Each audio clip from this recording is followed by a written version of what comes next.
I never thought a single text message could unravel 23 years of marriage.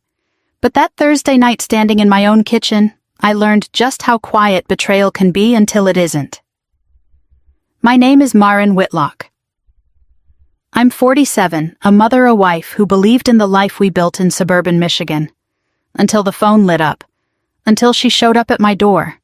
This is the story of how I stayed calm while everything burned, and how I made sure the truth burned brighter. I was wiping down the counter when it happened.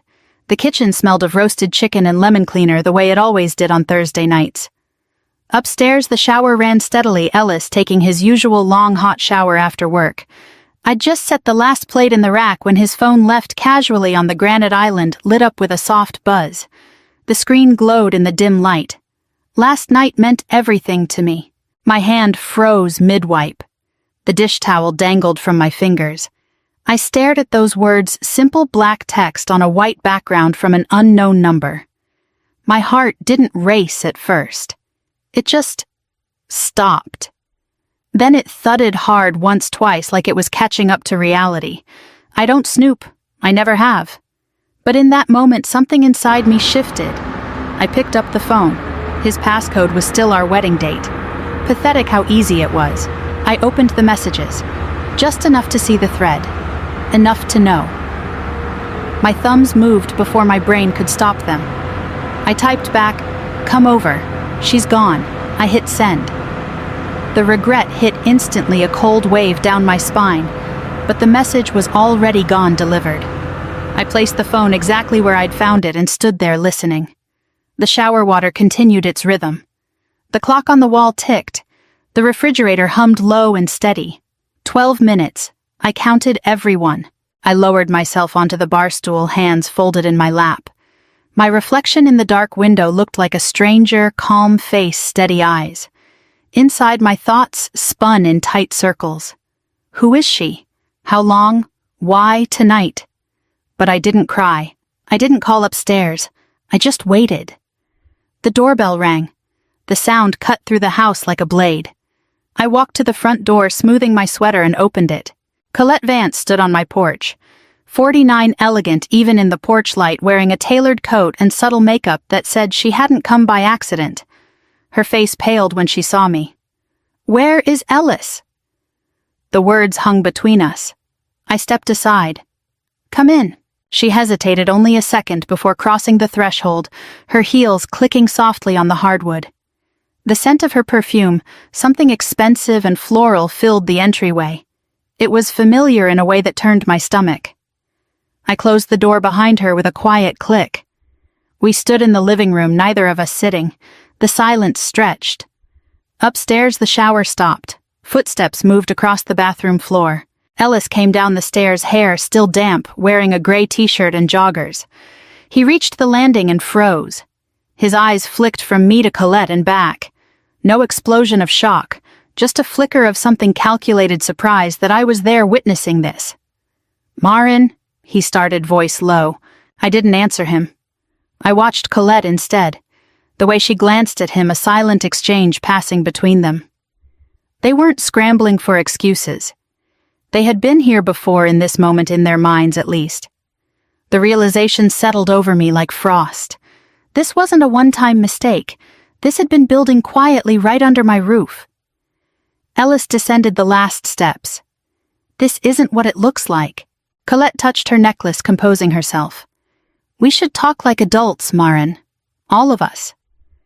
I studied them both. The careful distance they kept, the way their eyes met for support. My voice came out even almost gentle. "How long have you both been waiting for me to step aside?" The question landed. Ellis shifted his weight. Colette's lips pressed together. For the first time, neither had an immediate reply.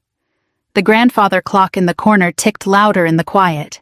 I didn't raise my voice. I didn't need to. The steam from Ellis's shower still lingered faintly in the air, mixing with Colette's perfume and the remnants of our family dinner. Everything ordinary now poisoned. I felt the weight of the house around me, the photos on the walls, the kids' old trophies on the shelf, the life I had poured into these rooms. Colette started to speak again, something about misunderstandings, but I raised one hand slightly. Not commanding, just enough. Ellis was in the shower. Then his phone lit up. "And now you're here." Ellis ran a hand through his damp hair. "Marin, please, let's not make this harder." I met his eyes, those familiar blue eyes that had once looked at me with promise. "I'm not making it harder, Ellis. I'm just not making it easy for you anymore." The words hung there. Colette glanced toward the door, clearly wanting to leave but trapped by the moment. When she finally moved to go, she brushed past the side table and a small envelope slipped from her coat pocket onto the floor. She didn't notice. I waited until the door closed behind her. Then I bent down and picked it up. Inside was a printed sheet about a lakeside condo registered to some unfamiliar company. My fingers tightened on the paper. Ellis stood there, still damp from the shower that had started all of this. For the first time in years, I looked at my husband and didn't recognize the man staring back. Ellis closed the front door after Colette left the latch clicking like a period at the end of a sentence I never wanted to read. The house felt smaller, the walls closer. I stood in the living room with the envelope still in my hand, its edges sharp against my palm. He turned to face me, water still beating on his neck from the shower. "This isn't what you think," he said, the words coming out practiced, almost rehearsed. "Colette and we've been talking, that's all." I didn't move. The grandfather clock kept its steady rhythm, marking seconds that felt heavier now. I could still smell her perfume lingering near the door, mixing with the faint scent of his shampoo. "Talking," I repeated, tasting the word. It felt too small for what I had seen in their eyes. Colette's car hadn't pulled away yet. I heard the engine idle outside before it finally drove off. Ellis stepped closer, hands open like he was approaching a startled animal. "We should sit down. Talk like adults." "Adults," I echoed, the same word Colette had used. They really had coordinated their lines. I folded the envelope and slipped it into my sweater pocket. "How long have you two been preparing for this conversation?" He hesitated, glancing toward the stairs as if the kids might suddenly appear, even though Nolan was across the state and Briar was away at school. "A few months. It just happened. Work stuff turned into more. But our marriage has been dead for a while, Marin. You know that." The words landed like stones in still water. I searched his face for guilt, for shame. There was discomfort, yes, but no real surprise, no panic. They had already built their story together, brick by careful brick.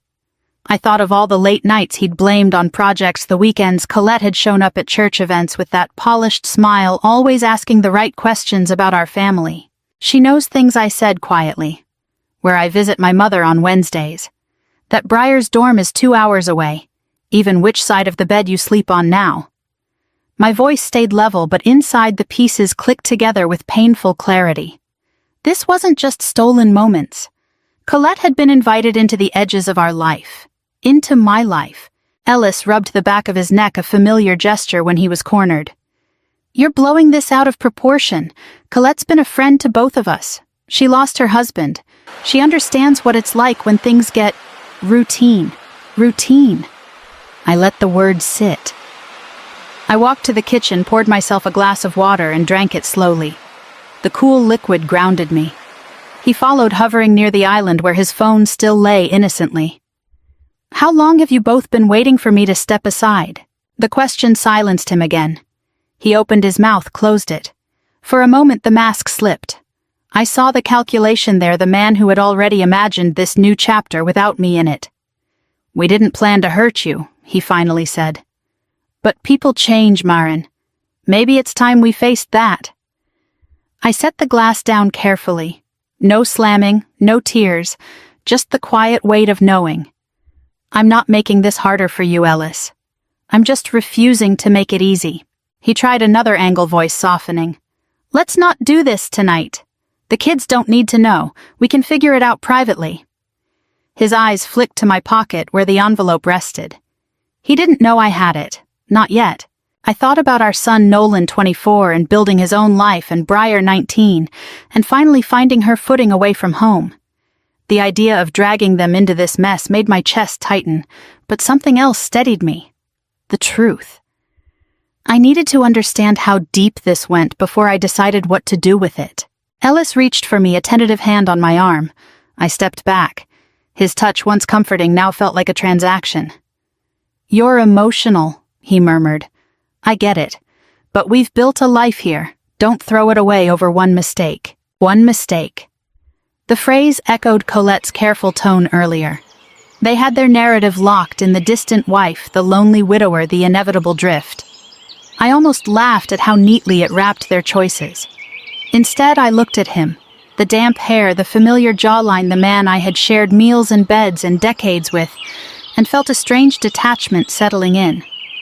"Go to bed, Ellis," I said. "We both need rest." He lingered, searching my face for the explosion he expected. When it didn't come, he climbed the stairs slowly. I waited until his footsteps faded, then pulled out the envelope again.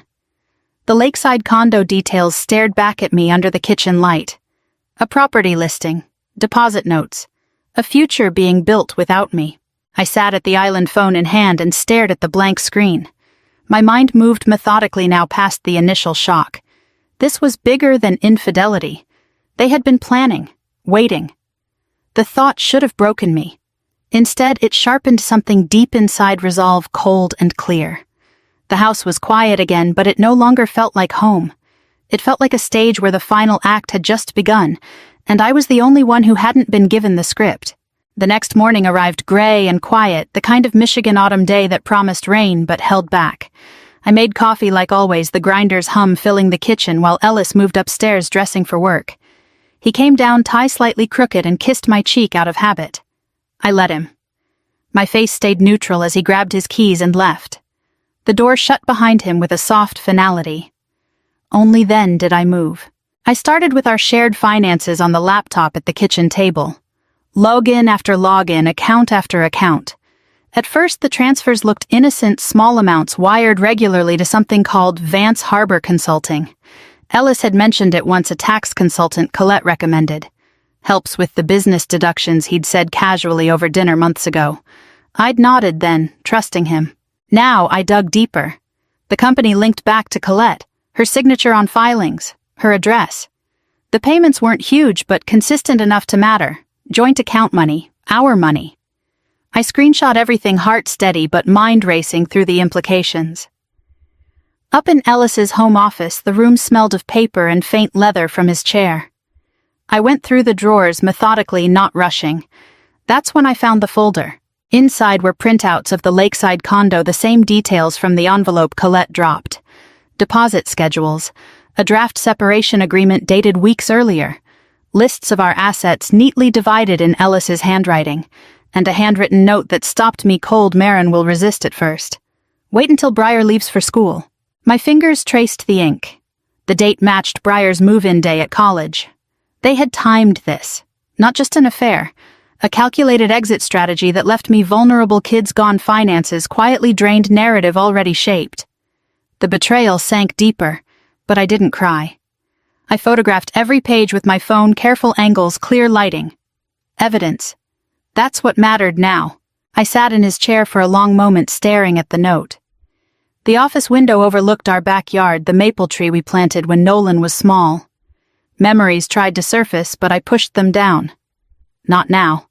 Feeling it fully would come later. Right now I needed clarity. I called Nadine Mercer. She picked up on the second ring, her voice warm and no nonsense as always. "Marin, you sound off. What's going on?" I told her everything, the message Colette at the door, the folder, the note. No tears, just facts. Nadine listened without interrupting, the way only a woman who'd survived her own ugly divorce could. "Men like Ellis don't fear tears," she said when I finished.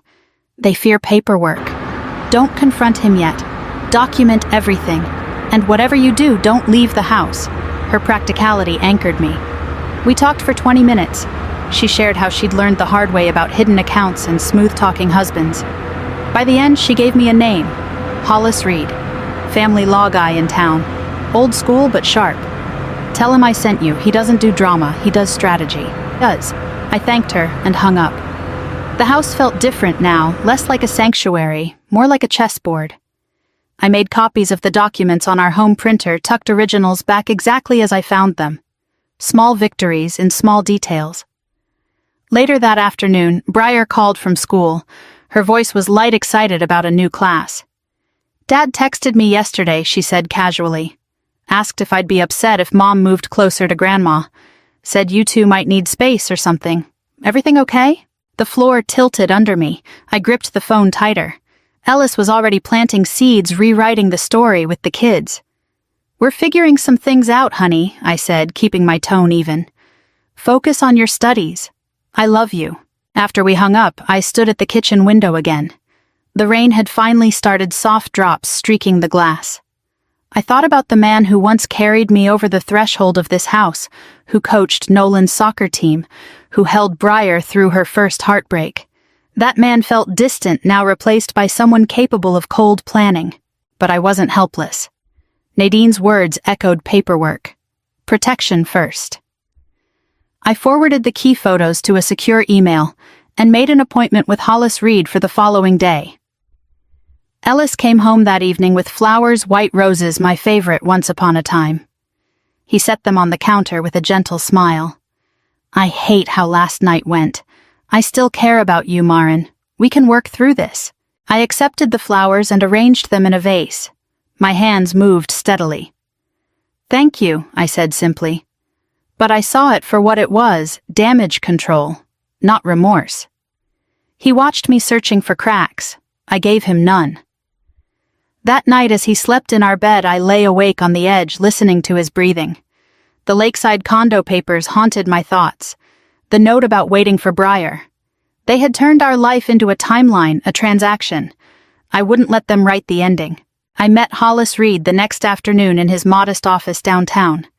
The waiting room smelled of coffee and old books. At 58, Hollis had a calm, measured presence, silver hair, wire-rimmed glasses, and the kind of steady gaze that made you believe he had seen every version of this story before. He didn't offer false sympathy or dramatic promises. "Do you want revenge?" he asked after reviewing the documents I'd brought, "or do you want protection?" "Both," I answered without hesitation. "But protection first." He nodded, flipping through the photos on my tablet. "Smart. Using joint funds for this Vance Harbor consulting could work in your favor during division of assets. The premeditation, the note about waiting for your daughter to leave shows intent. That strengthens your position." Hollis laid out the immediate steps clearly. "Back up everything. Photograph more. Stay in the house. Don't sign anything. Don't reveal how much I knew. Play the long game, Mrs. Whitlock. Let him think you're still processing. The more he relaxes, the more he'll slip." I left his office with a folder of notes and a clearer head. The drive home felt different. I wasn't just reacting anymore, I was preparing. Ellis tried his new approach that evening. He came home early with takeout from my favorite Italian place. "I've been thinking," he said as we sat at the table. "Maybe we've both been unhappy. But I still care about you, Maren. Deeply." I twirled pasta on my fork, nodding slowly. His words sounded sincere enough for someone who didn't know I'd met with a lawyer hours earlier. "It's a lot to take in," I replied. Inside, I noted every careful phrase, every attempt to rewrite us as two people who had simply drifted. The next few days followed a pattern. Flowers, coffee in bed, mentions of old memories, damage control wrapped in concern. I accepted it all with quiet grace, offering little in return.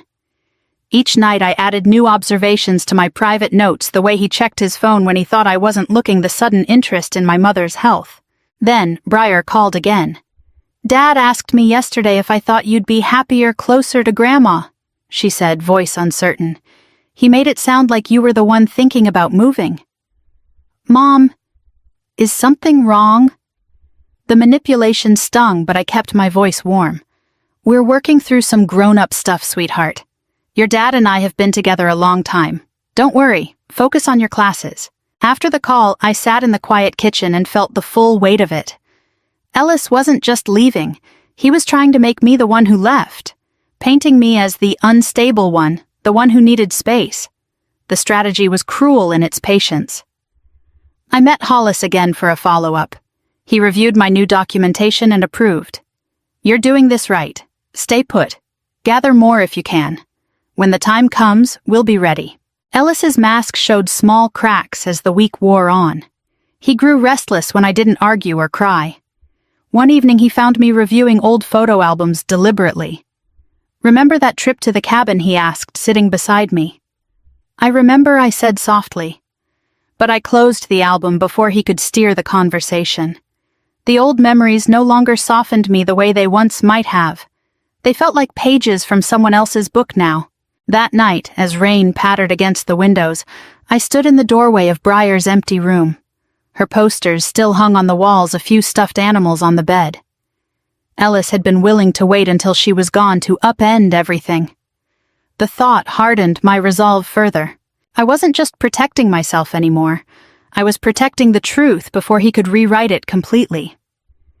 Hollis's words stayed with me. Sometimes the room matters more than the argument. I needed the right moment, the right audience. Ellis came up behind me in the hallway. "You've been quiet lately." I turned and met his eyes. "Just thinking." He searched my face, looking for the woman who used to forgive easily. He wouldn't find her. Not this time. I had the evidence. I had the plan. And for the first time since that message lit up his phone, I felt something close to control returning. 1 week later, the anniversary dinner for Ellis's company arrived like an inevitable storm.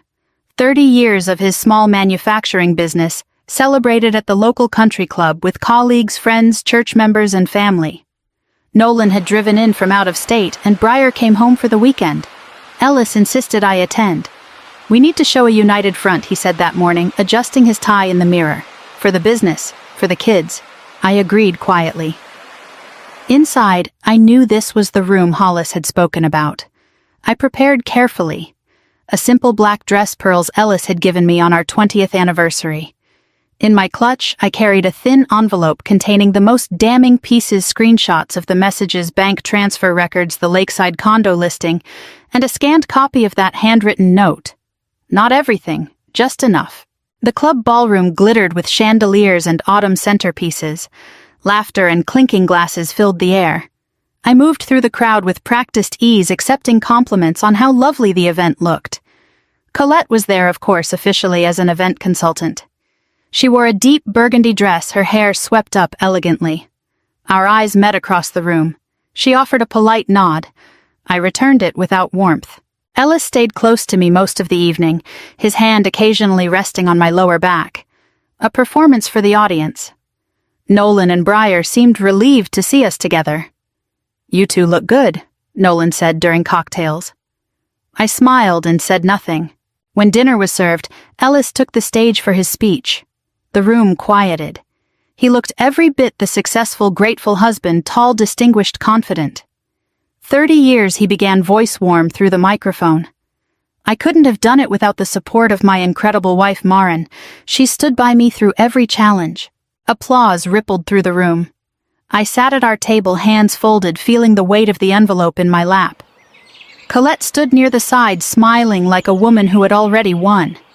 Ellis continued building momentum.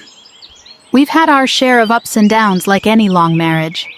Sometimes life asks us to make brave changes, to step into new chapters with grace and honesty." The words landed precisely. Brave changes, new chapters. I saw a few people exchange knowing glances. The narrative was already spreading quietly, tastefully. The Whitlocks were separating amicably, mature adults making civilized choices. Ellis was positioning himself as the thoughtful one moving forward. My pulse remained steady. I glanced at Nolan and Briar. They looked confused but hopeful. Colette's smile deepened slightly. Ellis wrapped up to more applause. As he stepped away from the microphone, he glanced at me with something like relief. The performance was going well. I stood up. The chair scraped softly against the floor. Conversations dipped. Eyes turned toward me. Ellis paused, mid-step, surprise flickering across his face. I walked to the front, envelope in hand, my heels measured on the polished wood. The room grew still, expectant. This wasn't on the program. I stopped at the microphone. For a moment, I simply looked out at the faces, people we had known for years, neighbors, business partners. Then I spoke, voice clear and calm. "Before my husband talks about brave changes, I said I think everyone here should know who has really been planning them." The silence deepened. Ellis took a half step forward, but I continued. I'm not here to make a scene. I'm here to share the truth. I opened the envelope and held up the first page, briefly the bank records. Joint funds transferred to a company tied to Colette Vance. I set it down and lifted another. A lakeside condo they've been viewing together. Another page. And this note in my husband's handwriting, Marin will resist at first. Wait until Briar leaves for school. Gasps rippled through the room. I didn't raise my voice. I didn't need to. The document spoke clearly enough. Colette had gone pale near the side wall. Ellis's face tightened, his hand clenching at his side. I don't expect this room to choose sides tonight, I said, meeting eyes with old friends. I just need it to remember what actually happened. Nolan stood slowly at our table, staring at his father. Briar's eyes were wide, filling with tears. The weight of the moment pressed down on all of us. Ellis moved toward the microphone.